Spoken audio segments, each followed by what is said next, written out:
పర్యావరణ పరిరక్షణ ప్రజల ఆరోగ్యాన్ని పణంగా పెట్టి పరిశ్రమల విస్తరణ చేపడితే ఊరుకునేది లేదంటూ మెదక్ జిల్లాలో ఉధృత పోరాటం మొదలైంది. మనోహరాబాద్ మండలం రంగాయపల్లి చెట్ల గౌరారం గ్రామాల్లో ఉన్న Agarwal foundries private limited company విస్తరణను తక్షణమే నిలిపివేయాలని, ఆ పరిశ్రమను పూర్తిగా ఆ ప్రాంతం నుంచి తొలగించాలని డిమాండ్ చేస్తూ గ్రామస్తులు కలెక్టరేట్ను ఆశ్రయించారు. గజ్వేల్ నియోజకవర్గ ఇన్ఛార్జ్ వంటేరు ప్రతాప్ రెడ్డి, మాజీ డిప్యూటీ స్పీకర్ ఎం పద్మాదేవేంద్రల నేతృత్వంలో జిల్లా కలెక్టర్ ప్రతాప్ సింగ్ను కలిసి వినతిపత్రం అందజేశారు.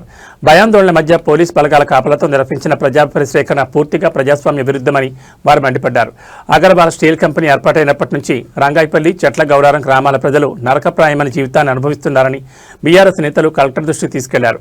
ఫ్యాక్టరీ నుండి వెలువడుతున్న గాలి, నీటి కాలుష్యం కారణంగా గ్రామాల్లో శ్వాసకోశ సంబంధిత వ్యాధులు, చర్మ సమస్యలు, గుండె జబ్బులు విపరీతంగా పెరిగిపోతున్నాయని ఆవేదన వ్యక్తం చేశారు.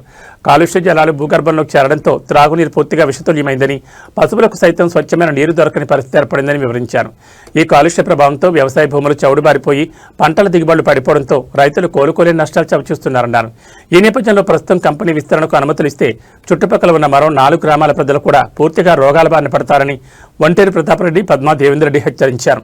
పరిశ్రమ విస్తరణ కోసం నిర్వహించిన పబ్లిక్ హియరింగ్, ప్రజాభిప్రాయ సేకరణ ఒక డ్రామా అని, భారీగా పోలీసులను మోహరించి గ్రామస్తులను నోరెత్తకుండా చేశారని ఆరోపించారు. ఇప్పటికే 2 సార్లు స్థానికులు ఏకగ్రీవంగా ఈ విస్తరణను వ్యతిరేకించిన ప్రజాభిప్రాయాన్ని పక్కన పెట్టి అధికారులు అనుమతుల వైపు మొగ్గు చూపడం దుర్మార్గుల చర్యని ధ్వజమెత్తారు. ప్రజల ప్రాణాలు, రైతుల ప్రయోజనాలను రక్షించేందుకు ప్రభుత్వం తక్షణమే స్పందించి విస్తరణ అనుమతులను రద్దు చేయాలని, లేని పక్షంలో బాధితులతో కలిసి బీఆర్ఎస్ ఆధ్వర్యంలో పెద్ద ఎత్తున ఉద్యమాలు చేపడతామని స్పష్టం చేశారు. చెట్ల గౌరారం, రంగాయపల్లి గ్రామాల దగ్గర గతంలో నిర్మించిన ఫ్యాక్టరీని మళ్ళీ ఎక్స్టెన్షన్ పేరుతోని ఎంఎస్ అగర్వాల్ ఫౌండరీస్ అని ప్రైవేట్ లిమిటెడ్ అనే కంపెనీ మళ్ళీ ఎక్స్టెన్షన్ పేరుతోని నిన్న హియరింగ్ నిర్వహించడం జరిగింది.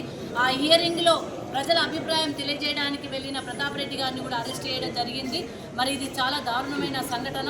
ఎందుకంటే ప్రజల సమస్యలను తెలుసుకోకుండా, ప్రజలకు ఇబ్బందికరమైన పరిస్థితులను తెలుసుకోకుండా కేవలం తూతు మంత్రంగా అక్కడ హియరింగ్ జరిపించేసి దాన్ని మమ అనిపించే విధంగా పోలీస్ బందోబస్తు మధ్యలో నిర్బంధంగా అక్కడ కంపెనీని ఎక్స్టెన్షన్ కోసం మరి పర్మిషన్ ఇచ్చే విధంగా ఉంది. కాబట్టి ఈరోజు కలెక్టర్ గారికి ఒక రిప్రజెంటేషన్ ఇచ్చి వెంటనే ఆ హియరింగ్ ఆపేయాలి. రెండో హియరింగ్ కలెక్టర్ గారి ఆధ్వర్యంలో ప్రజాస్వామ్య పద్ధతిలో ప్రజల మధ్యలో ప్రజలకున్న ఇబ్బందులను తెలుసుకునే విధంగా ఆ హియరింగ్ జరగాలని చెప్పి మరి డిమాండ్ చేస్తూ కలెక్టర్ గారికి ఒక రిప్రజెంటేషన్ ఇవ్వడం జరిగింది. అక్కడ పంట పొలాలు కూడా పండని పరిస్థితి, కూరగాయలు కూడా పండని పరిస్థితి, నీళ్లు కూడా బోర్లు వేస్తే కూడా నల్లగొచ్చే పరిస్థితి, అక్కడ ప్రజలకు కూడా ఎలర్జీస్ వస్తూ ఉన్నాయి, లంగ్స్ ఇన్ఫెక్షన్స్ కూడా వస్తూ ఉన్నాయి. దాన్ని ఎవరు కూడా అనారోగ్య పరిస్థితులు ఉన్నప్పటికీ కూడా ఎవరు పట్టించుకోకుండా కంపెనీ ఎక్స్టెన్షన్ కోసం పర్మిషన్లు ఇస్తూ ఉన్నారు. దాన్ని మరి ఆపాలని చెప్పేసి మళ్ళీ హియరింగ్ జరిపించాలి ప్రజాస్వామ్య పద్ధతులు అని చెప్పేసి ఒక రిప్రజెంటేషన్ కలెక్టర్ గారు కూడా ఇవ్వడం జరిగింది. దాంట్లో 40 మంది కూడా హియరింగ్లో పాజిటివ్గా చెప్తున్నారు. గ్రామస్తులు ఎవరిని కూడా నాకు రానియాలి. బయటకి మా గజ్వేల్ మండలంకి సంబంధించిన వాళ్ళు కానీ, గజ్వేల్కి సంబంధించిన వాళ్ళు కానీ, కాన్స్టిట్యున్సీ ఇన్ఛార్జ్ గారు నన్ను కూడా అక్కడికి అడుగుపెట్టనియాలి. దాని పరిస్థితి చూస్తూ ఉంటే ఒక భయానకమైనటువంటి వాతావరణం నడుస్తూ ఉంది. అక్కడ చనిపోయినటువంటి వాళ్ళకు రక్షణ లేదు, అదేవిధంగా ఆ ఫ్యాక్టరీ గ్రామస్తులకు రక్షణ లేదు. ఆ గ్రామం పక్కనే ఉన్నటువంటి ఆనుకొనే ఉంటుంది ఆ ఇండస్ట్రీ. రాత్రి నైట్ అంతా బాగా డిస్టర్బెన్స్ అవుతుంది. కొన్ని 100 లారీలు వస్తుంటాయి, పోతూ ఉంటాయి.